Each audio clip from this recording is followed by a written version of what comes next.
Welcome back to my channel, and this is still your introvert Gail. And for today's vlog, what we would like to share with you is something again that might be able to help you determine whether you wanted to go here in Australia or not. So let's start. Our episode for today is about the advantages and the disadvantages of migrating from Philippines to Australia.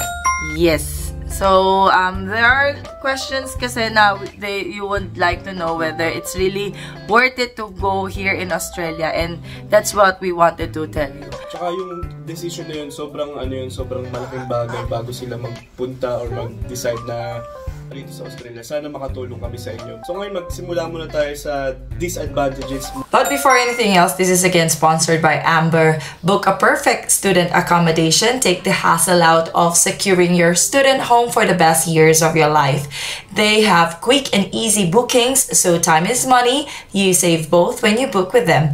Price match guarantee. Find a lower price and they'll match it. And 24/7 assistance if you have a doubt or query. They are always a call away. And the last thing, 100% verified listing. So check out the description box below. That's from family. Siyempre, pag moving to Australia, this means that you're gonna be far away from your family. Yun, magiging malayo ka sa pamilya mo, ma-homesick ka. Cancel mo yung disadvantage na yun. Kung isasama mo yung pamilya mo or dito na sila. So kung halimbawa, let's say family na kayo and you're gonna go here in Australia, and then you have a child, obviously it's gonna be difficult for like me, parent na mapapalayo sa child. So you have to consider that you'll be really away, and that's one disadvantages. But depends naman kung saan ka sa part ng Australia. Like us, we are 8 hours flight away from the Philippines. So I don't know if it's still gonna be a cons, but plus we're sharing the same timeline with the Philippines, so whatever time it is in the Philippines, we also have the same time. Siguro maybe sabihin natin yung hindi lang family, distance from friends. Minsan nakakatulong din na may friends ka na agad sa isang lugar eh. Para bang pag kailangan mo nagkaroon ng mga things to do or hobbies or anything na lagi mong ginagawa with your friends, syempre mawawala na yun. Cost of living.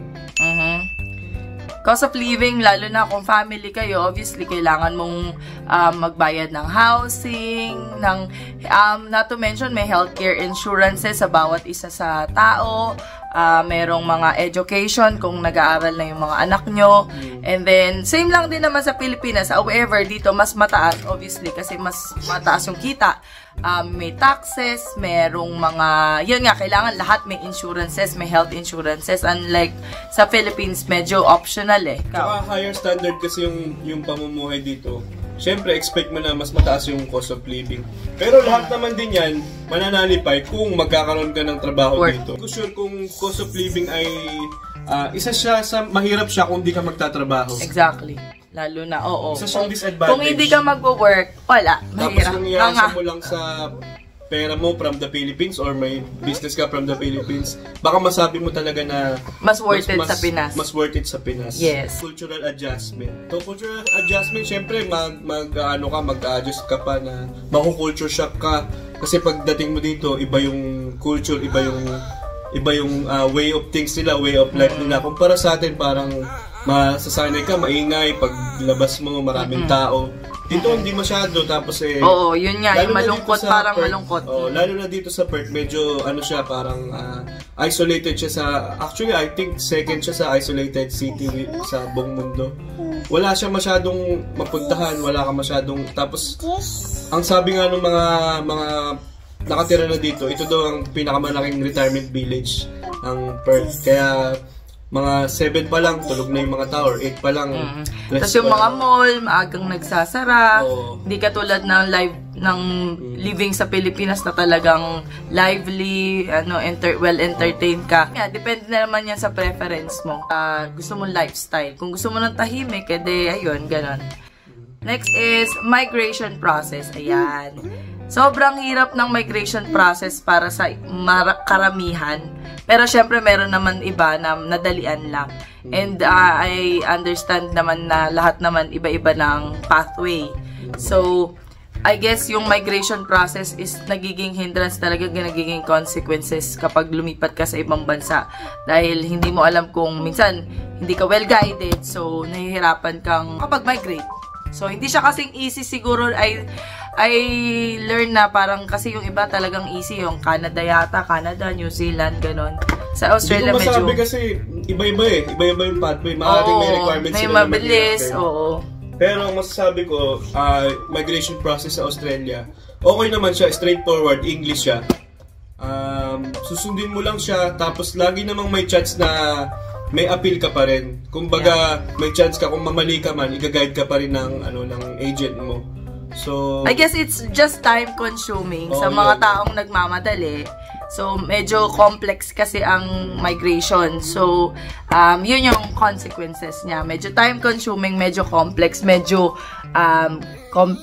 complicated pa. So, sa migration processes lang, i-add lang namin kung may mga tanong kayo. Itignan niyo yung mga iba naming video with regards to the migration processes tsaka yung mga pag-answer namin sa mga questions with regards to engineering. So, ayun lang. Ang next na disadvantage is job market competition. I think kaya siya disadvantage kasi syempre, mas prefer nila yung mga nandito na experience na dito. Minsan talaga, hindi nila kina-qualify yung experience mo sa abroad, sa Pilipinas, or sa party ng ibang lugar na hindi nila credited. So, yun nga. Kaya mas mahirap ng konti yung job market. Pero actually, hindi ko masabi na todo yan eh. Kasi nangangailangan nga ng tao yung Australia. Kaya nga sila may scheme sila na mag-migrate sa kanila, may immigration scheme sila. The only problem is yung maybe yung being competitive, kasi kung wala ka masyadong qualification, obviously, mas mauuna yung mga may qualification.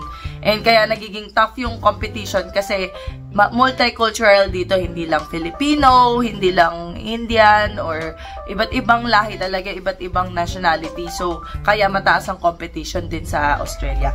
Next na disadvantage namin ay yung climate variability. So, climate variability, baka masanay ka sa Pilipinas na tag-init tsaka tag-ulan lang. Pagdating mo dito, kung lamigin ka, kasi dito, nandito kami sa tropical region, hindi tayo subtropic ba, or ewan ko ba kung anong may mga region sa hatian ng mundo eh. So nandito kami sa region na merong 4 climates. So meron kaming winter, meron din kaming autumn, spring, tsaka summer. Pagka winter, so malamig siya, sa Perth bumababa siya ng 0 degrees. Sa ibang parts ng Australia, minsan may snow pa. Minsan negative below 0. Pero dito naman, sa Perth wala namang snow sa amin. So, okay ang para sa akin, okay yung climate compared sa ibang bansa. Pag mainit. Pero most time of the year, mahangin siya. Pero I think, hindi ko rin alam kung talagang yung mamimiss mo lang siguro sa atin yung hindi lumalamig ng ganito kalamig. Subok na yung pagiging matatag ng Pilipino sa mga climate. Diba yung parang hindi ako. Hindi, sa bagyo. Sanay na tayo sa ganyan. Sa mga tagulan. Amphibian na tayo tinatawag eh. So, ayun. Amphibian? Pwede sa tubig, pwede sa lupa. Ano ayaw? Parang pwede sa baha. Ganyan. Kung ayaw mo ng malamig, yun, baka Australia hindi para sa'yo kasi talagang lumalamig. Although may part ng Australia, yung northern part ng Australia na parang Pilipinas din siya. Mainit talaga. Mainit talaga siya, tsaka tagulan din. Pero, sa Darwin, ganyan. The last na disadvantage namin is yung feeling of isolation. Kasi there are regional areas dito, lalo na kapag napunta ka sa regional, yung mga tipong bushes na yung mga katabi mo. Yan, talagang feeling mo isolated ka, even pati sa mga city, sa mga shopping center. Parang ganon. Lalo na dito sa Perth, maraming nagpa-fly in, fly out. So kung ganon yung trabaho mo, medyo nasa malayo kang area, medyo talagang isolated yung feeling. Oo. Depending kung anong magiging trabaho mo, kunyari, mapunta ka sa mga farm or mapunta ka sa mga mining site, yung mga lugar na yun, talagang minsan mapipil mo na isolated ka, wala kang kakilala, wala kang kasama. Pero pag dito naman sa mga cities, mostly marami na talagang Pinoy din. Oo, marami hindi naman na din. Mamimit mo yung mga local churches yun sa bawat lugar. Marami namang Pilipino, okay naman. So, yun lang. Ayun. So ngayon, dahil sinabi na namin lahat ng disadvantages, we're gonna proceed with advantages naman. Actually, yung mostly sa disadvantages, pinapakita pa rin naman namin yung bright side nung disadvantages na yon. So, talagang para sa amin talaga, Australia is one of the best para mag-migrate. And these are our reasons kung bakit. First, quality of life. Yun, explain. Siyempre, quality of life, mas maganda yung higher standard ng living, meron tayong mas magandang healthcare, merong mas magandang education, magaganda yung mga infrastructure, magaganda yung mga, hindi ko masabi yung transportation, pero yung kunyari, yung point pa lang na pupunta ka sa isang lugar, walang traffic, yun, quality of life talaga. Yes, yung walang stress pagkatapos ng work na matatraffic ka. Hindi naman ganun. Yung traffic dito sobrang wala sa Pilipinas. At saka yung healthcare, ayan talaga pinaka-isa sa gusto ko dito kasi, like for example, pupunta ako sa doktor, wala akong babayaran, nanganak ako and everything, wala akong binayaran. So, well taken care of, as I can see. Actually, lahat naman yun, nasa tax na natin. Although sa atin, sa Pilipinas, nagbabayad ka rin naman ng tax. Pero wala ka makukuha, magbabayad ka pa rin sa ospital. Exactly. So dito, lahat ng bayad na ng tax mo. Pati yung mga infrastructure na yan, mga projects, kita mo, laging ang daming ginagawa, ang daming, yung may makita kang sira sa daan, wala nang isang linggo, tapos na agad yan. So, maganda talaga. Tsaka ang dali-dali ng, kaya quality of life din, di ka stress sa mga, for example, magpaparenew ka ng sasakyan. Sobrang wala, di ba, online lang, magre-renew ka ng license, online lang, tapos hindi masyadong hassle yung mga government, hindi naman sa pero walang mga dramas masyado sa mga applications, ganyan. Madali lahat, parang easy access. Our next advantage is the education opportunities. So, yung education opportunities, alam na, pag sinerch nyo lang sa internet or anywhere, mas mataas lagi yung ranking ng mga universities dito sa Australia compared sa Philippines. Although, syempre, mas mahal siya. Kung mag-aaral ka dito sa Australia at gusto mong gamitin yung degree mo elsewhere, magagamit mo siya, makaka-credit siya kasi sobrang competitive ng education dito. Tsaka nandito yung mga researches, diba? Maraming mga research dito na na-discovered sa Australia. So, mataas talaga. And yung education opportunities nila dito, iba. Hindi siya yung more of memorization and everything. Talagang magiging independent researcher or independent na nag-education ka sa sarili mo. May iba silang style of education. So, tsaka well-funded dito. Next is job opportunities. Ayan. So, kung nahirapan ka rin sa competition, ang dami rin, katulad ng sinabi namin kanina, ang dami-dami kailangan na trabaho dito. And, malalo na yung mga skilled. Yung minsan nga, mas kailangan pa skilled kaysa sa mga professional na may mga licenses and everything. So, talagang hindi mauubusan kasi sa laki ng Australia and sa konti ng tao compared naman sa laki niya, talagang hindi mauubusan ng opportunity. Laging meron at meron, laging kailangan ng tao. Regardless kung anong course mo. So, minsan maraming naghahanap either casual or either full-time. Laging may mga posting o ang air tasker, na tinatawag. May parang gusto mong maging handyman o person. Kung ano-ano trabaho. Makakakuha ka talaga. Lagi may shortage kasi.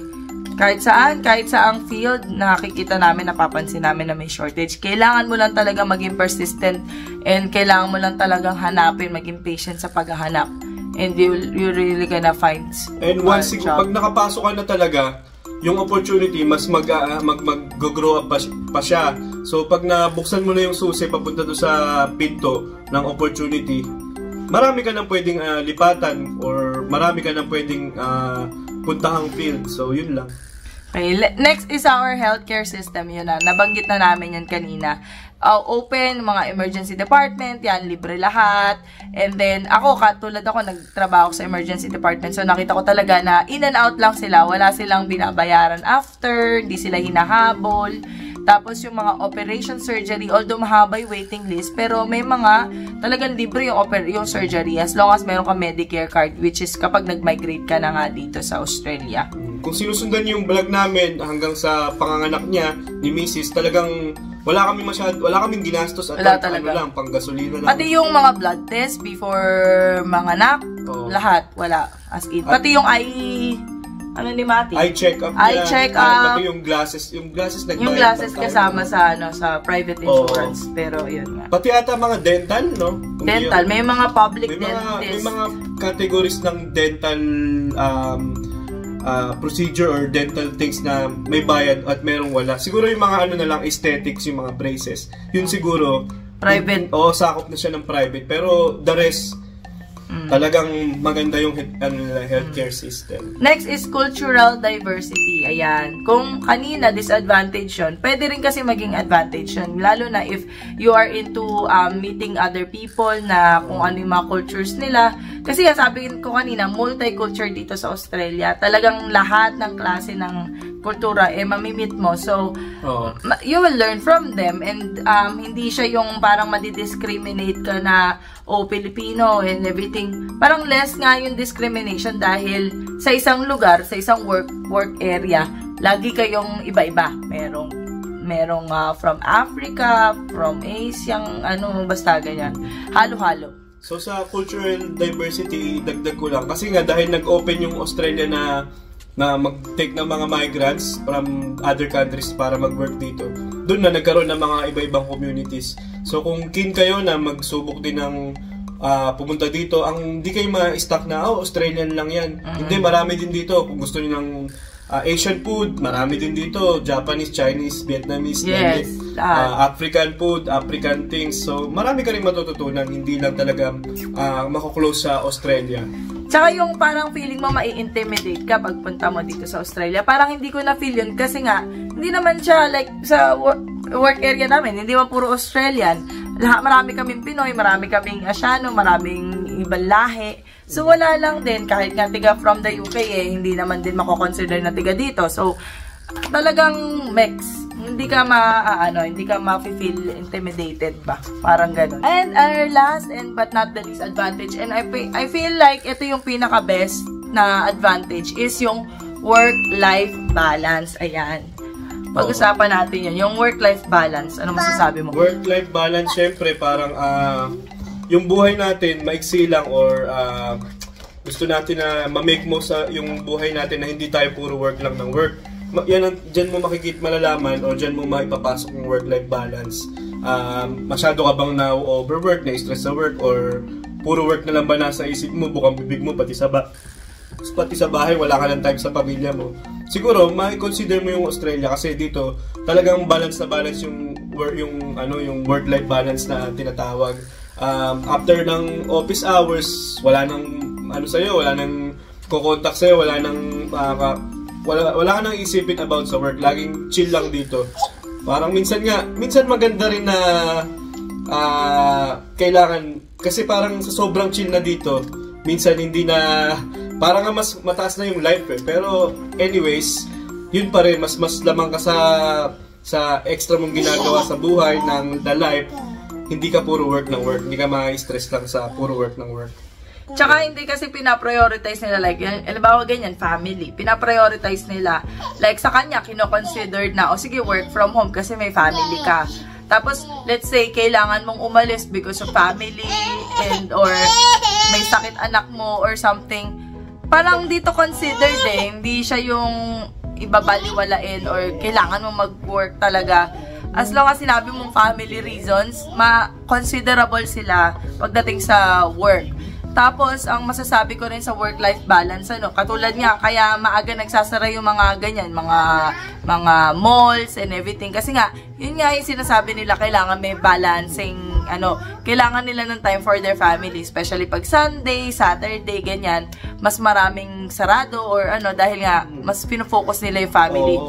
Ang tawag dito, isa pa yung mga, di ba, pag yung may mga hours sa work, ganyan, overtime. Mga overtime, yun, medyo considered talaga. Kung mag-work ka lang ng normal, well compensated ka talaga dito. Hindi ko naman sa pinag-ano, pero I think isa na rin yung sa way kaya hindi sila masyadong nag-work masyado, hindi sila nagpapaka-stress. Para sa mga taong talaga really interested na mag-migrate, we're saying migration. Pag sinabing migration, talagang wala nang atrasan. You really have to prepare yourself. Hindi pwedeng punta lang, and then, or impulsive decision. Lalo na kung family kayo or single man kayo, you really have to prepare for it. You have to prepare your heart. You have to prepare everything. You have to pray for it kasi it's a big, big step to, syempre, umalis ng bansa, mawalay sa pamilya. Pero kung ang goal nyo naman talaga is to have all these advantages nung bansa na to, na Australia, you really have to work for it as well. Hindi ganun kadali. Lagi namin sinasabi na yung nakikita nyo na, ayan, okay na, settled na sila, they really went through a process. Hindi yan madali. Lahat naman ng process dito hindi madali. So, wala kami sinasabi na andali, nang nangyari na agad na migrate kami. We really, kailangan pasensya, kailangan ng planning talaga, prayers, yan, tatagan ng loob. Kaya, ayun, so, challenging, pero masarap, worth it at the end. Okay? So, ayan, kaya that's it na for our vlog. And if you have questions, just pop it in there, and just comment down there. There, yes. And until the next vlog, thank you again for watching. Bye-bye! Blow kiss!